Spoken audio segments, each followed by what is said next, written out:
नवोदय विद्यालय वास्तव में हम जैसे गरीब बच्चों के लिए ही बनाया गया है। वेल क्वालिफाइड टीचर्स उनकी कक्षाएं लेते हैं तो मैं संसद तक नहीं पहुंच। मेरे घर की आर्थिक स्थिति इतनी अच्छी नहीं थी, एक अपनापन एक अटैचमेंट हो गया, मैं शिक्षक बनूंगा। मुझ पर काफी कर्ज भी है। यहाँ मेरे पढ़ने के लिए जो हर चीज अवेलेबल है, बाहर की दुनिया में हर चीज के पैसे लगते हैं और उनकी आर्थिक स्थिति ठीक नहीं होती है। मैं एग्जाम क्वालिफाई नहीं कर पा रहा। आप नवोदयन हो, नवोदय तक ही सीमित रह गया। मैंने दोनों एग्जाम क्वालिफाई किया। गिल्ट फील करेंगे। टीचर और बच्चे घुल मिल करके रहते हैं। जरूरी नहीं है कि हम हर कोई महात्मा गांधी से ही मोटिवेट हो, से उठ करके सोसाइटी में कुछ अच्छा कर रहे हैं। नमस्कार साथियों, मैं सोनू कुमार बिहार राज्य के नालंदा जिले से आता हूँ। मैं जवाहर नवोदय विद्यालय नालंदा का पूर्व छात्र हूँ और मैंने नवोदय विद्यालय से पढ़ाई करने के बाद एज ए टीचर मैंने कई 2-3 स्कूलों में काम किया है, जिसमें एक भोपाल रीजन का स्कूल जवाहर नवोदय विद्यालय अमरकंटक है और जवाहर नवोदय विद्यालय शिवपुरी भी भोपाल रीजन में ही आता है। वहाँ भी मैंने अंग्रेजी शिक्षक के तौर पे काम किया है। इसके अलावा मैंने 2 अन्य स्कूल शिलोंग रीजन के 2 अन्य स्कूलों में काम किया है। JNV वेस्ट कार्बी आंगलोंग आसाम में और एक JNV मौसिनराम मेघालय में PGT इंग्लिश के तौर पे काम किया है। तो जब भी मैं अपने लाइफ में याद करता हूँ तो मेरे लाइफ में इन सभी नवोदय विद्यालय का विशेष स्थान है।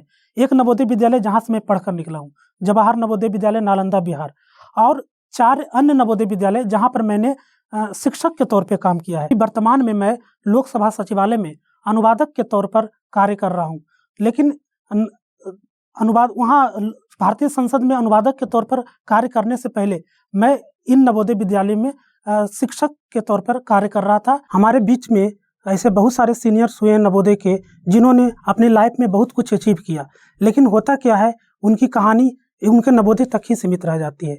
लेकिन नवोदय स्टॉक की टीम ने इस पर ध्यान दिया और इसके माध्यम से अब क्या हो रहा है कि हम एक नवोदय की कहानी दूसरे नवोदय से और दूसरे नवोदय की कहानी पूरे ऑल इंडिया में सभी लोग इस कहानी को जान पा रहे हैं। तो मैं सोनू कुमार नालंदा जिला से आता हूँ। मैं जवाहर नवोदय विद्यालय नालंदा का पूर्व छात्र हूँ और वर्तमान में अभी भारतीय संसद में अनुवादक के पद पर कार्य कर रहा हूँ।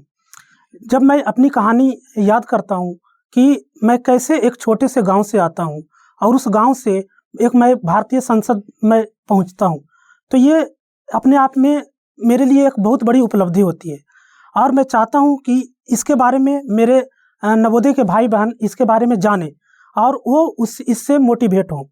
तो सबसे पहले मैं बिहार राज्य में एक आवासीय विद्यालय में पढ़ता था। पढ़ने के दौरान मुझे शिक्षकों ने नवोदय विद्यालय के बारे में बताया।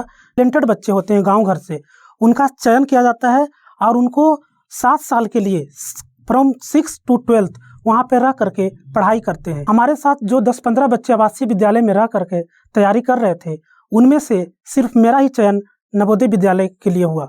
और मैं जब नवोदय विद्यालय में गया तो वहाँ जाने के बाद मुझे लगा कि नवोदय विद्यालय वास्तव में हम जैसे गरीब बच्चों के लिए ही बनाया गया है, जहाँ पर एक बड़ा सा फील्ड, सब कुछ रहने के लिए, एक आवासीय विद्यालय, बड़ी बड़ी बिल्डिंग, अच्छे अच्छे वेल क्वालिफाइड टीचर्स। तो वहाँ जाने के बाद मुझे काफ़ी अच्छा लगा और मैं वहाँ पर जो अब तक संसाधनों की कमी, जो ग्रामीण परिवेश के बच्चों के साथ क्या होता है, उनके पास माता पिता के पास उतना पैसा नहीं होता है कि वे अच्छे स्कूलों में पढ़ा सके अपने बच्चों को। लेकिन वहाँ जाने के बाद मुझे लगा कि यहाँ मेरे पढ़ने के लिए जो हर चीज़ अवेलेबल है। फिर मैं अपना पढ़ाई पे ध्यान देते गया। वहाँ पर रहने के दौरान मैंने काफ़ी अच्छे अच्छे टीचर्स के मैं उनके संपर्क में आया, मेरे काफ़ी अच्छे दोस्त बने। आज भी मैं अगर याद करता हूँ कि मेरे लाइफ में जो अच्छे लोग हैं, जो विश्वासी लोग हैं, तो वो नवोदय विद्यालय से जुड़े हुए हैं। मेरे जितने भी मित्र बने, चाहे वो नवोदय विद्यालय के छात्र हों, चाहे वो नवोदय विद्यालय के शिक्षक हों या फिर मेरे सहपाठी हों, सब लोग नवोदय विद्यालय से ही वो लोग हैं जो मेरी ज़िंदगी में खास स्थान रखते हैं। मैं उन्हें काफ़ी महत्व देता हूँ और मुश्किल की घड़ी में मैं उन्हें ही याद करता हूँ। तो जब नवोदय विद्यालय में रहने लगा तो वहाँ 7 साल की ज़िंदगी में बहुत कुछ सीखने को मिला। वहाँ पर जाकर के म्यूजिकल इंस्ट्रूमेंट पहली बार देखे, बहुत सारे म्यूजिकल इंस्ट्रूमेंट म्यूजिक रूम में देखने को मिला। आर्ट रूम में जाकर के बहुत सारी वहाँ पर चीज़ों देखने को मिला। एक बड़ा सा प्ले ग्राउंड में नवोदय विद्यालय में जाने के बाद मुझे पता चला कि बास्केटबॉल भी कोई गेम होती है, वॉलीबॉल भी कोई गेम होती है, फुटबॉल भी होता है। ऐसे पहले जनरली हम लोग क्रिकेट के बारे में ही जानते थे। तो मैं अपनी लाइफ के बारे में बात करूं, मैं अपनी ज़िंदगी के बारे में बात करूं, तो इससे नवोदय को निकाला नहीं जा सकता। नवोदय विद्यालय हमारे ज़िंदगी का एक अभिन्न हिस्सा है और ये ताउम्र बना रहेगा। आज भी जब मैं एलुमिनी मीट के बारे में सुनता हूं कि किसी किसी नवोदय विद्यालय में एलुमिनी मीट हो रही है, भले ही मेरा संबंध उस नवोदय विद्यालय से ना हो, लेकिन मैं अंदर से बहुत उत्साहित हो जाता हूं कि मुझे नहीं उस एलुमिनी मीट में जाना चाहिए, वहाँ पर लोगों के सुनना चाहिए, लोग अपने बारे में बताते हैं। आज नवोदय विद्यालय के छात्र कहाँ नहीं है, हर फील्ड में, चाहे आप मेडिकल फील्ड की बात करें, एजुकेशन की बात करें, राइटिंग फील्ड की बात करें, ट्रांसलेशन की बात करें, एडमिनिस्ट्रेशन की बात करें, एग्रीकल्चर की बात करें, हर फील्ड में आज नवोदयन अपना जलवा दिखा रहे हैं। और हमारा तो एक जो मॉर्निंग असेंबली में जो हम लोग प्रेयर गाते थे, हम ही नवोदय हो, तो वो तो हम लोगों में रच बस गया है। और everywhere there is presence of Navodayan, we are leading in the society. विद्यालय के छात्रों को नवोदय विद्यालय में जब पढ़ रहे होते हैं तो उन्हें बाहर की दुनिया के बारे में कुछ भी जानकारी नहीं होती है। जैसे इस नवोदय विद्यालय कैंपस के अंदर की जिंदगी है, ऐसा ही जिंदगी बाहर होगा, लेकिन ऐसा नहीं होता मित्रों। जैसे ही नवोदय विद्यालय का छात्र 7 साल नवोदय विद्यालय में ऐशो आराम की जिंदगी जीता है, वहाँ पे उसे बिना कोई चीज़ की फिक्र नहीं होती है, समय पे खाना मिल जाता है, वेल क्वालिफाइड टीचर्स उनकी कक्षाएं लेते हैं और उन्हें पढ़ाते हैं। जब 7 साल नवोदय से पढ़ने के बाद नवोदय से बाहर निकलते हैं तो उनको एक काफ़ी स्ट्रगल करना होता है। बाहर की दुनिया में हर चीज़ के पैसे लगते हैं, वहाँ पे ट्यूशन करना है तो कोचिंग के लिए पैसा चाहिए, खाने पीने के लिए पैसे चाहिए, बाहर दिल्ली में जाकर के पढ़ाई करनी है, मेडिकल की तैयारी करनी है, इंजीनियरिंग की तैयारी करनी है और भी अन्य कम्पिटिटिव एग्जाम की तैयारी करनी है। चाहे आप पटना जाओ, कोटा जाओ, दिल्ली जाओ, आपको पैसे लगते हैं। तो नवोदय विद्यालय के बच्चे जनरली ग्रामीण परिवेश से आते हैं और उनकी आर्थिक स्थिति ठीक नहीं होती है। ठीक यही भी मेरी भी कहानी है। मैं भी जब नवोदय विद्यालय से निकला तो मेरे लिए ये बहुत ही संघर्षपूर्ण जिंदगी थी।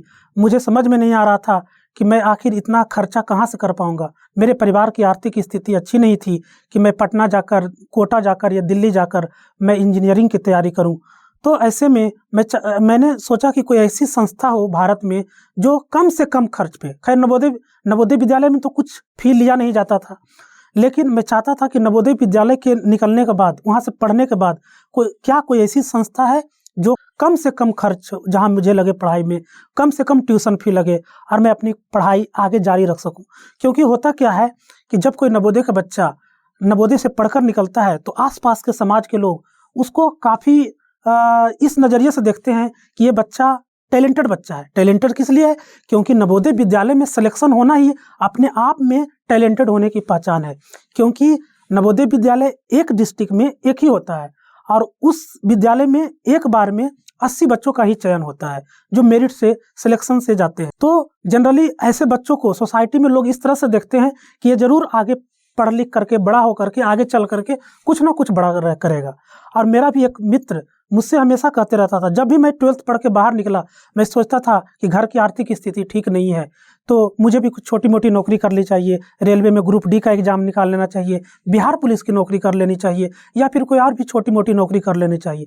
लेकिन मेरा एक मित्र हमेशा कहता था, सोनू तुम कुछ बड़ा करने के लिए बने हो, तुम इन छोटी मोटी नौकरियों पर ध्यान मत दो, भले ही तुम्हें दिक्कत आएगी लेकिन तुम अपना पढ़ाई जारी रखो। और नवोदय से निकलने के बाद मुझे किसी ने बनारस हिंदू यूनिवर्सिटी के बारे में बताया। नवोदय 12th करने के बाद मैं बनारस हिंदू यूनिवर्सिटी आ गया। मेरे घर की आर्थिक स्थिति इतनी अच्छी नहीं थी कि मैं इंजीनियरिंग की तैयारी करता या फिर मेडिकल की तैयारी करता या फिर कोटा जाता, कुछ इस तरह का। तो मैं इसलिए मैंने सिंपली ग्रेजुएशन करना चाहा, BA।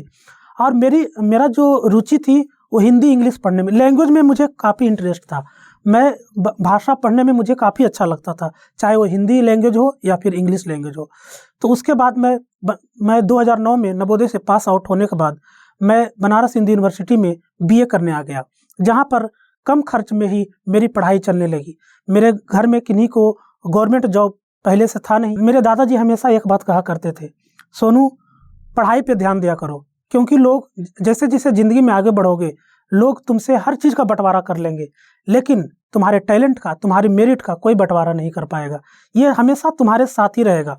आज भले ही दादाजी ना हो, लेकिन उनकी ये बातें मुझे काफ़ी अच्छी लगती है और अंदर से मुझे लगता है कि उन्होंने कितनी बड़ी बात कही थी। इसलिए मैंने पढ़ाई लिखाई सिंपली ग्रेजुएशन करना शुरू किया और मेरा इंटरेस्ट हिंदी और इंग्लिश पढ़ने में था। तो मैं इन दोनों भाषाओं को अच्छी तरह से पढ़ने लगा और मैं चाहता था कि क्या कुछ ऐसा करूं जिससे मैं फिर से जो 7 साल मैंने नवोदय में बिताए, इन दौरान नवोदय से मुझे इतना प्यार मिला, एक अपनापन, एक अटैचमेंट हो गया, नवोदय से एक लगाव हो गया और मैं चाहता था कि कुछ ऐसा करूं जिससे मैं हमेशा हमेशा के लिए नवोदय से जुड़ा रहूं। तो मैं अपने परिवार में अपने चाचा जी को देख करके काफ़ी मोटिवेट हुआ। वो बिहार गवर्नमेंट में शिक्षक थे, तो मैं भी सोचता था कि मैं भी एक दिन पढ़ लिख करके एक दिन मैं शिक्षक बनूंगा और शिक्षक कहीं दूसरे विद्यालय में नहीं, मैं नवोदय विद्यालय का ही शिक्षक बनूंगा और मैं नवोदय विद्यालय में फिर से जाऊंगा, अपने पास्ट को जीऊँगा, अपनी पुराने लाइफ को याद करूँगा, वहाँ उन बच्चों को पढ़ाऊँगा और नवोदय विद्यालय का मुझ पर काफ़ी कर्ज भी है, तो इसी बहाने नवोदय विद्यालय को सेवा करने का मौका मिलेगा और फिर से उसी कैंपस में अपनी पुरानी ज़िंदगी को जीऊँगा। भले पहले छात्र के रूप में मैं अपनी ज़िंदगी जीता था, लेकिन अब मैं शिक्षक के रूप में नवोदय विद्यालय में फिर से जाना चाहता था। इसलिए मैं BA करने के बाद, MA करने के बाद मैंने बनारस हिंदू यूनिवर्सिटी से ही B.Ed किया, क्योंकि B.Ed करने के बाद ही शिक्षक की नौकरी मिल सकती थी। इसी दौरान जब B.Ed मैंने कर लिया तो मुझे मध्य प्रदेश में एक प्राइवेट स्कूल आकर के ज्वाइन किया, क्योंकि मेरे घर की आर्थिक स्थिति ठीक नहीं थी और घर वाले इतना कंटिन्यूसली उन्हें पैसा देते जाएं और मैं ऐसे सिर्फ पढ़ाई करता रहूं और मैं कुछ ना करूं, तो ये अच्छा नहीं लग रहा था। मैं नहीं चाह रहा था कि मैं परिवार वालों पे एक बोझ बनकर रहूं। इसलिए मैंने मध्य प्रदेश में 2015 में B.Ed करने के बाद एक प्राइवेट स्कूल ज्वाइन किया मध्य प्रदेश के अशोकनगर जिले में। वहाँ मैं 1 साल प्राइवेट स्कूल में पढ़ाया और पढ़ाने के दौरान मैं जो छात्र जीवन में जिन चीज़ों को बारीकी से नहीं समझ पाया था, तो मैं अब शिक्षक बनने के बाद उन चीज़ों को ध्यान से पढ़ना शुरू किया और अपने अंदर की कमी को दूर करना शुरू कर दिया। जब हमें कोई चीज़ पढ़ाना होता है तो उस चीज़ को हम डीपली पढ़ते हैं। लगता है मैं क्लास में जाकर पढ़ाऊँगा, बच्चे वहाँ पर नहीं समझेंगे तो एक तरह का अच्छा नहीं लगेगा, गिल्ट फील करेंगे कि मैं किस तरह का शिक्षक हूँ, बच्चों को सही से समझा भी नहीं पा रहा हूँ। स्टूडेंट लाइफ में काफ़ी इंजॉय करते थे, टीचर पढ़ा रहे हैं तो कभी कभी सीरियसली सुन लिया, कभी कभी नहीं भी सुनते थे। तो जब टीचर की लाइफ जीना शुरू किए तो तब जाकर महसूस हुआ कि हमारे टीचर कितना मेहनत करते हैं, तब जाकर के 30 से 35 मिनट का क्लास लेते हैं। और फिर मैं उन चीज़ों को सुधारना शुरू किया जो मैं छात्र जीवन में जिन चीज़ों को अच्छे से नहीं पढ़ पाया था। 1 साल मैंने प्राइवेट स्कूल में काम किया, लेकिन मेरे दिल में हमेशा लगता था कि मुझे वापस नवोदय ही जाना है, नवोदय ही जाना है। तो इसके लिए मैं नवोदय विद्यालय में ही शिक्षक बनना चाहता था। तो लेकिन नवोदय विद्यालय का मैं जो टीचर वाला एग्ज़ाम होता है मैं उसे क्वालिफाई नहीं कर पा रहा था। मैंने B.Ed कर लिया था, मेरे पास इंग्लिश में मास्टर डिग्री थी, मैं इंग्लिश का टीचर बन सकता था, मैं चाहता भी था कि मैं PGT इंग्लिश बनूं, लेकिन मैं एग्ज़ाम क्वालिफाई नहीं कर पा रहा था क्योंकि मेरे पास तैयारी करने के लिए समय नहीं था। मैं खुद पढ़ता, फिर अगले दिन बच्चों को जाकर के पढ़ाता और इस तरह से बिजी शेड्यूल रहता था, तो मैं एक प्रॉपर तैयारी नहीं कर पा रहा था जिससे कि मैं नवोदय विद्यालय में रेगुलर टीचर बन करके नवोदय विद्यालय को ज्वाइन करूं। इसी दौरान मुझे पता चला कि संविदा पर नवोदय विद्यालय में वैकेंसी आई है। फिर मैंने जवाहर नवोदय विद्यालय अमरकंटक में PGT पोस्ट के लिए अप्लाई किया और वहाँ मेरा चयन PGT इंग्लिश संविदा के पोस्ट पर हो गया। जब मैं फिर से नवोदय पहुँचा तो मुझे काफ़ी अच्छा लगा। मैं वहाँ जा कर के मैं फिर से नवोदय विद्यालय के बच्चों को काफ़ी करीब से देख सकता था, खाना खा सकता था। वहाँ के कैंपस में मैंने जो अपने छात्र जीवन पहले व्यतीत किए थे, मैं उन्हें फिर से उन पास्ट की स्मृतियों में फिर से मैं जा सकता था। मुझे काफ़ी अच्छा लगा। नवोदय विद्यालय को मैं फिर से ज्वाइन किया, लेकिन वहाँ पर मेरा चयन 1 साल के लिए हुआ था। मैं चाहता था कि अगर मेरे अंदर टैलेंट है, प्रतिभा है, तो मैं एक रेगुलर टीचर बनकर नवोदय को ज्वाइन करूंगा, ताकि मुझे हर 1 साल नवोदय विद्यालय में पढ़ाने के बाद मुझे नवोदय विद्यालय से उदास होकर के बाहर ना जाना पड़े। तो इस प्रकार मैं पहले से ही पटना रीजन में 7 साल नवोदय विद्यालय में पढ़ा था। मैं पटना रीजन को मैंने काफ़ी करीब से देखा था। इस दौरान जब मैंने अमरकंटक में पढ़ाना शुरू किया PGT इंग्लिश के पद पर, तो वहाँ पर मैंने शिक्षक के तौर पर बच्चों को काफ़ी करीब से देखा और देखा कि भोपाल रीजन के विद्यार्थी कैसे हैं। पटना रीजन को मैं पहले से जानता था। वहाँ 1 साल पढ़ाने के बाद फिर मैं वहाँ से स्कूल से बाहर चला गया और मैं चाहता था कि मैं पटना रीजन को जान गया हूँ, भोपाल रीजन को जान गया हूँ, अब मैं दूसरे रीजन को भी जानना चाहता था। फिर इस बार मैंने सोचा कि शिलांग रीजन की तरफ चला जाए और वहाँ के विद्यालय, नवोदय विद्यालय को देखा जाए, वहाँ घूमा जाए, वहाँ के लोगों को, वहाँ के बोल चाल, भाषा, पहनावा आदि चीज़ों को शिक्षक के तौर पर मैं वहाँ रहूँ और मैं वहाँ पढ़ाई भी करूँ, मैं लोगों को पढ़ाते भी रहूँ और वहाँ की संस्कृति को, वहाँ के कल्चर को काफ़ी करीब से देखूँ। और फिर मैं शिलांग रीजन में मैंने जाकर के वहाँ पर भी मैंने संविदा पर इंटरव्यू दिया और मेरा चयन इस बार JNV वेस्ट कार्बी आंगलॉन्ग में आसाम में TGT इंग्लिश के पद पर हुआ। मैं जब वहाँ TGT इंग्लिश के पद पर कार्य कर रहा था तो मेरे अंदर बार बार ये चीज़ें लगती रही कि ये हर 1 साल मैं क्यों नवोदय छोड़ देता हूँ। मुझे एक परमानेंट पोस्ट लेना चाहिए और मुझे नवोदय विद्यालय में एक टीचर बन करके हमेशा यहाँ पर रहूँ और मैं लंबे समय तक पूरी ज़िंदगी नवोदय की सेवा करता रहूँ। मैं शिक्षक के तौर पर नवोदय में के बच्चों को पढ़ाऊँ और यहाँ से हमेशा जुड़ाव महसूस करता रहूँ, क्योंकि नवोदय से बाहर जाने के बाद हम बहुत ज़्यादा नवोदय को मिस करने लगता हूँ। तो मैं सोच रहा था कि शिक्षक की नौकरी अगर मैं नवोदय में करने लगूँगा तो मैं हमेशा नवोदय से जुड़ाव महसूस करूँगा और वहाँ रहते हुए नवोदय विद्यालय के बच्चों का सेवा करना काफ़ी अच्छा लगेगा और अन्य लोगों से मिलना, वहाँ के कैंपस, नवोदय विद्यालय ग्रामीण परिवेश में होता है तो वहाँ पर हमें काफ़ी शुद्ध वातावरण मिलता है। हमारा नवोदय का पंच लाइन भी है, come to learn and go to serve. तो इस चीज़ को चरितार्थ करना है और इस दौरान मुझे वहाँ पर पढ़ाते समय अपने अंदर की कमी महसूस हुई और मुझे लगा कि नहीं, मुझे और मेहनत करना चाहिए। और फिर मैं वहाँ से 2017-18 में वहाँ पढ़ाने के बाद मैं फिर से वापस आ गया। इसी दौरान मुझे किसी ने बताया कि एक ट्रांसलेशन फील्ड भी है जहाँ पे आप नौकरी कर सकते हो, आप जॉब कर सकते हो, क्योंकि इस फील्ड में वो लोग आते हैं जिन्होंने अपनी पढ़ाई हिंदी और इंग्लिश से की है, कोई भी 2 भाषाओं से जिन्होंने पढ़ाई की है, असामीज से की हो, इंग्लिश से की हो। तो मेरी पढ़ाई हिंदी और इंग्लिश से थी। पोस्ट ग्रेजुएशन मैंने इंग्लिश से किया था और ग्रेजुएशन में मैंने दोनों सब्जेक्ट पढ़ा, हिंदी भी पढ़ा और इंग्लिश भी पढ़ा। जब पता चला कि एक ट्रांसलेशन फील्ड है, उस फील्ड में भी मैं जा सकता हूँ, तो मैं आसाम से आने के बाद मैं फिर से बनारस हिंदू यूनिवर्सिटी गया और वहाँ पर मैंने 1 साल का PG डिप्लोमा किया, PG डिप्लोमा इन ट्रांसलेशन के क्षेत्र में करियर बनाने के लिए 1 साल का PG diploma in translation generally हर जगह मांगा जाता है। चाहे लोकसभा सचिवालय से भी जब वैकेंसी आई थी तो लोकसभा ने भी यही मांगा था कि आपका मास्टर डिग्री जो है हिंदी या इंग्लिश से हो। अगर मास्टर डिग्री आपने इंग्लिश से किया है तो ग्रेजुएशन में आपने हिंदी पढ़ा हो, अगर मास्टर डिग्री आपने हिंदी से किया है तो ग्रेजुएशन में आपने इंग्लिश पढ़ा हो। हिंदी इंग्लिश के कम्बिनेशन के साथ आपका 1 साल का PG डिप्लोमा इन ट्रांसलेशन होना चाहिए। तो मैंने सोचा कि मेरे पास हिंदी और इंग्लिश का सब्जेक्ट कम्बिनेशन तो है, मैंने PG किया है, ग्रेजुएशन में भी मैंने हिंदी इंग्लिश पढ़ा है, लेकिन मेरे पास कमी क्या है? मेरे पास कमी थी तो PG डिप्लोमा इन ट्रांसलेशन की। मैं फिर से बनारस हिंदू यूनिवर्सिटी गया, वाराणसी गया और मैंने वहाँ एडमिशन लिया PG डिप्लोमा इन ट्रांसलेशन में। फिर मैंने 1 साल का यह कोर्स पूरा किया। यह कोर्स पूरा करने के बाद मैं फिर से, मेरे पास कुछ जॉब नहीं था, मैं सोचा मैं क्या करूं। फिर से मुझे शिलांग रीजन का ही ख्याल आया। मेरा चयन मेघालय के मौसिन राम में हुआ। मौसिन राम पूरी दुनिया में सर्वाधिक बारिश वाले जगह है, वहाँ पे नवोदय विद्यालय के छात्रों को पढ़ाना, और मैं जो उस क्लाइमेट से बिलोंग नहीं करता हूँ, मैं एक ऐसी जगह से आता हूँ जहाँ पे सालों भर बारिश नहीं होती है, लेकिन चूंकि मैं जानता था कि मैं एक नवोदियन हूँ, और नवोदियन में सबसे बड़ी खूबी क्या होती है, एक नवोदियन कहीं भी किसी भी परिस्थिति में अपने आप को एडजस्ट कर सकता है। और मेरे सामने ये चैलेंज था। मैंने सोचा कि मैं यहाँ पर के एडजस्ट करके दिखाऊंगा, भले यहाँ सालों भर बारिश होती हो। नवोदय विद्यालय में मैं वहाँ गया, वहाँ भी मैं PGT इंग्लिश के तौर पर कार्य करना प्रारंभ किया। वहाँ के जो संगीत शिक्षक थे उन्होंने मुझे काफ़ी मोटिवेट किया।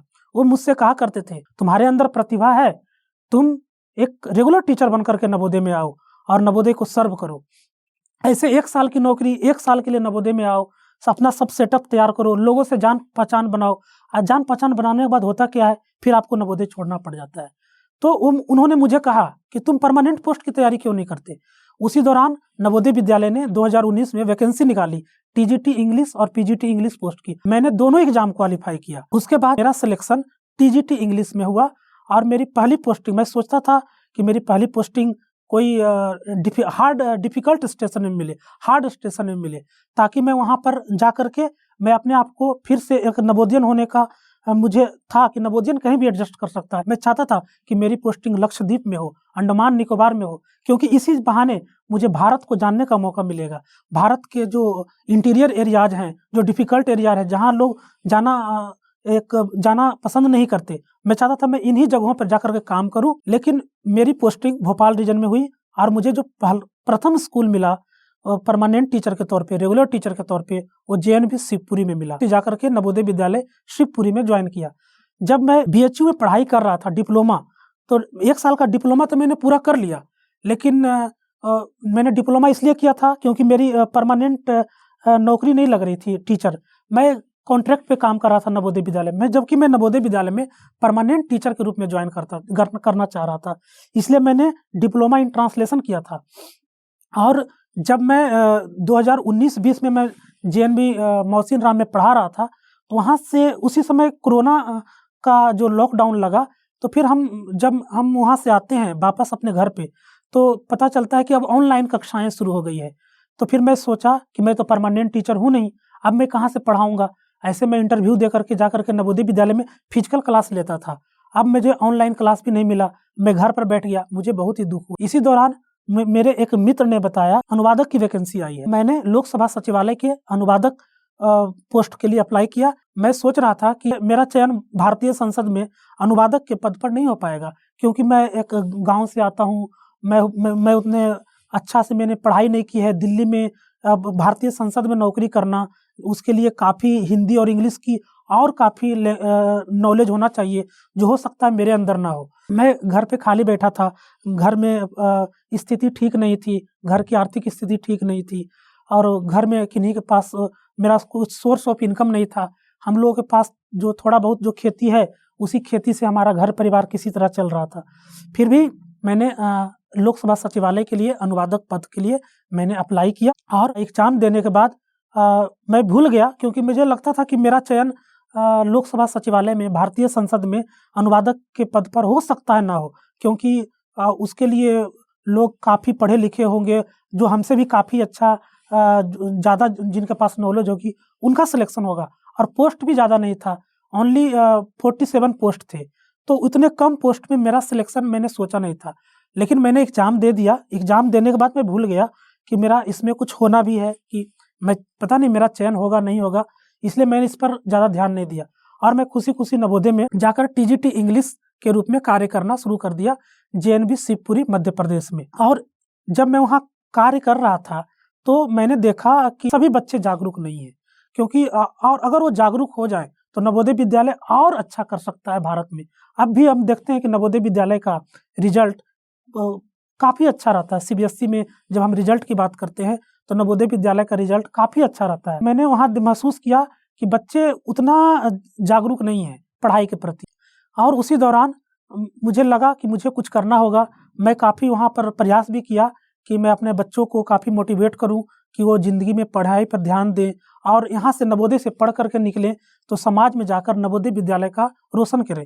क्योंकि होता क्या है कि नवोदय विद्यालय के बच्चों को अन्य बच्चों से काफ़ी अलग समझा जाता है, क्योंकि ये बच्चे डिस्ट्रिक्ट लेवल पे एक स्कूल होता है। इस वीडियो के माध्यम से मैं नवोदय विद्यालय के उन बच्चों से कहना चाहूँगा कि जो अभी नवोदय विद्यालय में पढ़ रहे हैं, कृपया करके आप अपनी पढ़ाई को जारी रखिए। आपको लगता होगा कि नवोदय विद्यालय की ज़िंदगी जैसा आप जी रहे हैं, ऐसी ज़िंदगी नवोदय के बाहर भी है, लेकिन नहीं, यहाँ पे आपको हर चीज़ गवर्नमेंट से प्रोवाइड करवाया जाता है। बाहर जैसे आप निकलते हो, आपके पेरेंट्स को उसी चीज़ के लिए पैसा खर्च करना पड़ता है, चाहे आप कोचिंग जा रहे हो, चाहे आप खाना खा रहे हो, लेकिन आप नवोदय विद्यालय में हो तो सरकार आपको सभी चीज़ें दे रही है। तो इस तरह से फिर जब मैं नवोदय विद्यालय शिवपुरी में काम करना प्रारंभ किया, मुझे फिर से नवोदय में काफ़ी अच्छा लगने लगा, और मुझे लगा कि मैं जो चाह रहा था कि मैं नवोदय में रहूं, तो मैं इस बार टीजीटी इंग्लिश बनकर आ गया। तो मैं काफ़ी अच्छा लगा फिर से नवोदय विद्यालय में बच्चों को खेलते हुए देखना। बच्चों के साथ बास्केटबॉल खेलते हैं तो बच्चे इस चीज़ को एंजॉय करते हैं। बच्चों को लगता है कि टीचर हमसे बहुत ज़्यादा अलग नहीं है, वो भी हमारे जैसे ही है। जो बच्चे पढ़ रहे हैं वही कल डॉक्टर बनते हैं, शिक्षक बनते हैं, अनुवादक बनते हैं, साइंटिस्ट बनते हैं। तो एक जो नवोदय विद्यालय की ये चीज़ काफ़ी अच्छी लगती है कि वहाँ एक कैंपस के अंदर टीचर और बच्चे घुल मिल करके रहते हैं। सुबह सुबह आप सब लोग अच्छे से ड्रेसअप होकर के आते हैं। नवोदय विद्यालय की एक और सबसे अच्छी बात, सुबह में मॉर्निंग असेंबली होती है, जहाँ पे पूरा विद्यालय एक साथ असेंबल होता है, एक साथ इकट्ठा होता है। और जब हम नवयुग की नई भारती गाया जाता है तो दिल को काफ़ी अच्छा लगता है। ये काफ़ी मोटिवेशनल सॉन्ग है जो हम लोग कभी भी इसको सुनते हुए कभी भी बोर नहीं फील करते, चाहे कितना भी बार सुने। आज भी जब मैं अनुवादक हूँ तो मैं सुबह सुबह इस चीज़ को मिस करता हूँ कि अगर इस समय मैं नवोदय विद्यालय में होता तो एमपी हॉल में मुझे सुनने को मिलता, हम नवयुग की नई भारती नई आरती। और तो नवोदय हमेशा मिस करते रहते हैं। और इसी दौरान जब मैं नवोदय से कभी कभी बाहर रहा तो एक भैया का सॉन्ग भी आया था कि तेरी जय नवोदय, तेरी जय नवोदय, कुर्बान तुझ पे जगत की हर शय नवोदय, तेरी जय नवोदय, तेरी जय नवोदय। तो नवोदय ऐसा है कि जीवन में घुल मिल सा गया है, एक हमारे लाइफ का एक अभिन्न हिस्सा है, अभिन्न अंग है। हम पूरी लाइफ अपने अंदर से नवोदय को निकाल ही नहीं सकते। हम ताउम्र नवोदयन रहेंगे और आने वाले लोग को हम चाहते हैं कि वो भी अपने अंदर अपने अंदर के नवोदय को जीवित रखें। और आज जो बच्चे नवोदय से पढ़ लिख करके निकल गए हैं, वो भी नवोदय से निकलने के बाद काफ़ी स्ट्रगल कर रहे होंगे। उन्हें लग रहा होगा कि क्या करें। तो आपको कुछ कर नहीं करना है, आप अपने पता कीजिए, ऐसे बहुत सारे नवोदय के सीनियर हैं जो आप जैसा ही कभी स्ट्रगल कर रहे थे, उनसे आप सोशल मीडिया से जुड़िए और दूसरे लोगों से पता कीजिए, उनसे गाइडेंस लीजिए और उनसे गाइड लेकर के मोटिवेट होइए। और आपको निराश होने की जरूरत नहीं है। आप नवोदयन हो, आपको इस चीज़ का हमेशा अपने अंदर के नवोदयन को जीवित रखिए। कैसे नवोदयन कैसे जीवित रहेगा, आप कभी भी हिम्मत मत हारिए। आज नवोदय के विद्यार्थी कहाँ कहाँ नहीं है, हर फील्ड में है। तो आप उनसे मोटिवेट होइए, उनसे गाइडेंस लीजिए कि मुझे आखिर लाइफ में क्या करना है। अगर आप लेखक बनना चाहते हो तो हमारे नवोदय सर्किल में कुछ लोग लेखक हुए हैं। आप अनुवादक बनना चाहते हो तो मुझसे भी गाइडेंस ले सकते हो, और भी नवोदय विद्यालय के बहुत सारे लोग हैं। अगर आप एग्रीकल्चरल साइंटिस्ट बनना चाहते हो तो कुछ लोग एग्रीकल्चर के फील्ड में काम कर रहे हैं। अगर आप स्पेस के फील्ड में काम करना चाहते हो तो कुछ नवोदय स्पेस के फील्ड में काम करना चाहते हो। अगर आप टूरिज्म के क्षेत्र में काम करना चाहते हो तो टूरिज्म के क्षेत्र में भी आज नवोदयन है। हर जगह हमारे सीनियर्स हैं, तो उनसे कांटेक्ट कीजिए, उनसे गाइडेंस लीजिए। और आपको निराश होने की बिल्कुल भी जरूरत नहीं है। हो सकता है कि आप जो करना चाह रहे हैं उसमें आपकी आर्थिक स्थिति आपको सपोर्ट नहीं कर रही हो, तो आपको जो भी चीज़ कंटिन्यू करना है उसमें आपको अपने परिवार की स्थिति देखते हुए चलना है। जैसे मनीष भैया ने कहा कि वो भी कुछ करना चाहते थे, लेकिन परिवार की स्थिति को देखते हुए उन्होंने अपना फैसला बदल लिया। उनके पिताजी कहते थे कि ठीक है, तुम जो करना चाहते हो वही करो। फिर उन्होंने कहा नहीं, उनको लगा कि अगर मैं अपना जो करना चाह रहा हूँ अगर वो करूँगा तो इससे परिवार पे एक बर्डन आ जाएगा, तो परिवार पे बोझ भी नहीं बनना है।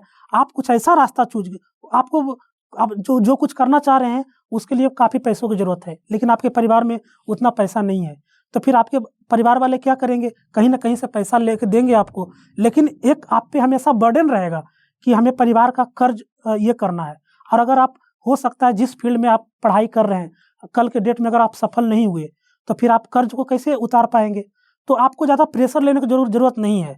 आप अपने परिवार की आर्थिक स्थिति को देखते हुए कुछ ऐसा फील्ड तलाश कीजिए जिसमें आप पढ़ते हुए आगे बढ़ सकते हैं। मैं अपनी बात करूं तो मैं अपने क्लास में काफ़ी तेज विद्यार्थी नहीं था, हाँ मेरे से भी तेज विद्यार्थी थे, लेकिन मैं मजबूरी में, मेरे आर्थिक स्थिति उतनी अच्छी नहीं थी परिवार की कि मैं इंजीनियरिंग की तैयारी करूं, मेडिकल की तैयारी करूं, कोटा जाऊं, पटना जाऊं।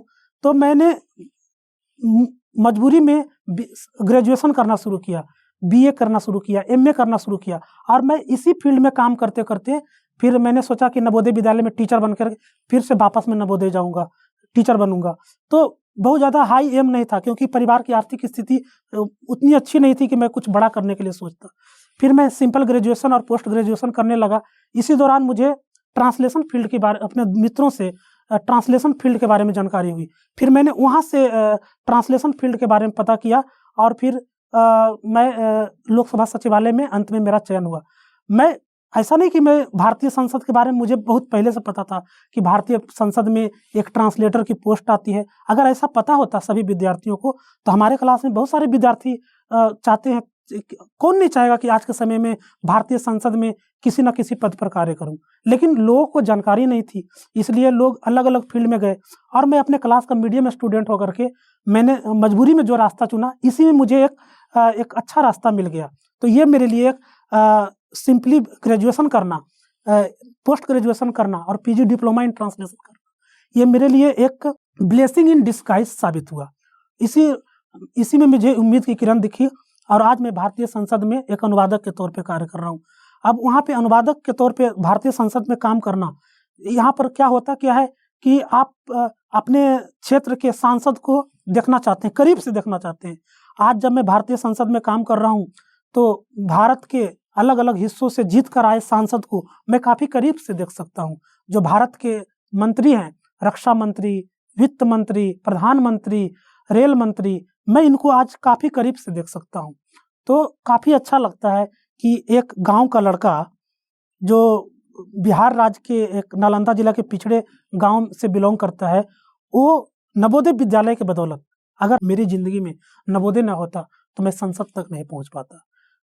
आज कोई गांव का बच्चा कैसे सोच सकता है कि वो संसद में जाएगा, क्योंकि गांव के बच्चों को मालूम ही नहीं कि भारतीय संसद क्या होता है। हम तो भारतीय संसद के बारे में सोशल साइंस के बुक में पढ़ते हैं, वही एक थोड़ा बहुत जानकारी होती है। मैं नवोदय विद्यालय छोड़कर जाना नहीं चाहता था, लेकिन फिर लगा कि अगर मैं नहीं गया तो लोग ये सोचेंगे कि नवोदय विद्यालय का लड़का नवोदय तक ही सीमित रह गया। इसलिए मैं भले ही आज भारतीय संसद में अनुवादक के तौर पर कार्य कर रहा हूँ, लेकिन नवोदय से अभी भी जुड़ा हुआ हूँ और ये हमेशा एक जो नवोदय से जो लगाव है ये पूरी ज़िंदगी हमेशा रहेगी। आज भी जब एलुमिनी मीट के बारे में सुनता हूँ कि कहीं भी एलुमिनी मीट हो रहा हो, चाहे झारखंड में हो रहा हो, बिहार में हो रहा हो, दिल्ली में हो रहा हो, जम्मू कश्मीर में हो रहा हो, तो मैं सोचता हूँ कि मैं वहाँ जाऊँ। ये अलग बात है कि कभी कभी व्यस्तता के कारण मैं सारे एलुमिनी मीट को अटेंड नहीं कर पाता हूँ, लेकिन अंदर से एक उत्सुकता होती है, एक लगाव होता है कि नहीं, मुझे वहाँ जाना चाहिए, अन्य लोगों को सुनना चाहिए, क्योंकि नवोदय विद्यालय के छात्र आज हर फील्ड में अच्छा काम कर रहे हैं। वो आते हैं, मिलते हैं, तो इससे हमारा संपर्क बढ़ता है और हम क्या करते हैं, एक दूसरे को मोटिवेट करते हैं। जरूरी नहीं है कि हम हर कोई महात्मा गांधी से ही मोटिवेट हो, हर कोई अब्राहम लिंकन से ही मोटिवेट हो। अगर मोटिवेशन हमारे बीच के लोग अगर उठ रहे हैं, जमीनी स्तर से उठ करके सोसाइटी में कुछ अच्छा कर रहे हैं, तो उनसे बड़ा मोटिवेशन और हमारे लिए क्या हो सकता है। तो हम अपने नवोदय के भाई बहनों को ये कहना चाहेंगे कि आप अपने बीच से ही मोटिवेट होइए और सोसाइटी के लिए आप कुछ अच्छा कीजिए, सोसाइटी में नवोदय विद्यालय का नाम रोशन कीजिए। नवोदय विद्यालय का प्रेजेंस एवरीवेयर है, everywhere there is presence of Navodaya. Senior भैया से, सीनियर दीदी से, उनसे मोटिवेट हो सकते हैं और सोसाइटी के लिए कुछ अच्छा काम कर सकते हैं। और वर्तमान में लोकसभा सचिवालय में मैं देखता हूँ कि आज वहाँ हम लोग का एक 16-17 लोग हैं जो नवोदय विद्यालय से पढ़कर आए हैं और हम लोग एक दूसरे के कांटेक्ट में हैं, एक दूसरे के दुख दर्द में काम आते हैं। तो नवोदय होने का क्या अर्थ है कि नवोदय होने का अर्थ ये है कि हम दूसरे नवोदय से पढ़े लिखे दूसरे भाई एवं बहनों को और उनको सहायता करें। अगर उन्हें किसी तरह का गाइडेंस चाहिए तो हम उनको गाइड करें और जो हम सीनियर हैं उनसे गाइडेंस लें। हम आज भी अपने सीनियर भैया से, दीदी से गाइडेंस लेते हैं और हम जहाँ भी रहते हैं मिलजुल के रहते हैं, एक दूसरे के ज़रूरत पड़ने पे एक दूसरे का हेल्प करते हैं।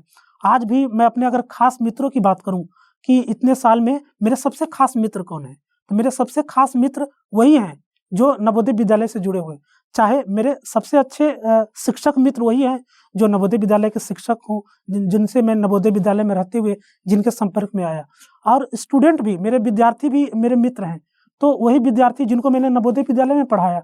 और जो मेरे क्लासमेट में आज भी मेरे जो सबसे खास मित्र हैं वो और कोई और नहीं, मेरे नवोदय विद्यालय के क्लासमेट ही हैं, जिनको अगर मुझे किसी चीज़ की ज़रूरत होती है तो जो सबसे पहला ध्यान आता है वो अपने नवोदय विद्यालय के क्लासमेट ही हैं, जिनको मैं अपने दुख की घड़ी में या फिर कुछ अच्छा शेयर करना हो, जरूरी नहीं है कि दुख की घड़ी में ही, अगर कुछ अच्छा शेयर करना हो तो सबसे पहले नवोदय विद्यालय के दोस्तों से ही शेयर करते हैं। और अगर कुछ अच्छा नहीं फील कर रहे हैं तो सोचते हैं किससे बात करें, तो नवोदय के वही जो खास दोस्त हैं, कुछ क्लोज फ्रेंड्स हैं, 3-4 फ्रेंड्स हैं, उन्हीं को वो, और वही फ्रेंड ताउम्र रहेंगे। समय के साथ सब कुछ बदलता जाएगा, लेकिन हमारे अंदर जो चीज़ें नवोदय से आई है वो चीज़ें नहीं बदलने वाली है। एक दूसरे के प्रति लगाव, हमें बस सिर्फ ये पता चलता है कि कोई विद्यार्थी नवोदय से पढ़ा हुआ है, फिर उसके प्रति एक अपनापन सा हम महसूस करने लगते हैं। तो ये लाइफ में हमेशा बना रहेगा, और नवोदय के कारण ही मैं अपने सपनों को साकार कर पाया। अगर नवोदय नहीं होता तो मेरे लिए एक ग्रामीण पृष्ठभूमि से जो आता है, ऐसे बच्चा भारतीय संसद में दिल्ली में पहुँचे, ये काफ़ी मेरे लिए कठिन होता। नवोदय में पढ़ने के कारण ही मुझे आगे का रास्ता मिलता गया। मैं अलग अलग लोगों के संपर्क में आया, उन्होंने मुझे गाइड किया, और उसी के बदौलत आज मैं भारतीय संसद में अनुवादक के तौर पर कार्य कर रहा हूँ। लेकिन आज गरीब घर के बच्चे भी अगर भारतीय संसद में पहुँच रहा है तो इसमें कहीं ना कहीं नवोदय विद्यालय का बहुत बड़ा योगदान है। मैं इसके लिए राजीव गांधी का काफ़ी धन्यवाद देता हूँ कि उन्होंने एक ऐसी स्कीम लाई कि गांव घर के बच्चे शहरों के अमीर घर के बच्चों की तरह पढ़ाई करें और अपने जीवन में अपने सपनों को पूरा कर सकें। मुझे उम्मीद है कि इस वीडियो से मेरे कई नवोदयन भाई बहन काफ़ी मोटिवेट होंगे, और वो अपने लाइफ में कुछ स्ट्रगल करते करते जो हार जा रहे हैं कि नहीं, और एक सोसाइटी में है कि हम नवोदयन हैं तो हम कुछ अच्छा करेंगे। लोग, पड़ोस के लोग ये कहते हैं कि उनका लड़का नवोदय से पढ़ा, उनकी लड़की नवोदय से पढ़ा, ये लाइफ में कुछ बड़ा करेगा, तो आपको बड़ा करके दिखाना है। आप नवोदयन हो, आप कभी हार नहीं सकते। मैं फिर से कहना चाहूँगा, धार बदल जाता है, तलवार बदल जाता है। जब नवोदय का छात्र करवट लेता है तो इतिहास बदल जाता है। जय नवोदय, जय हिंद, जय भारत।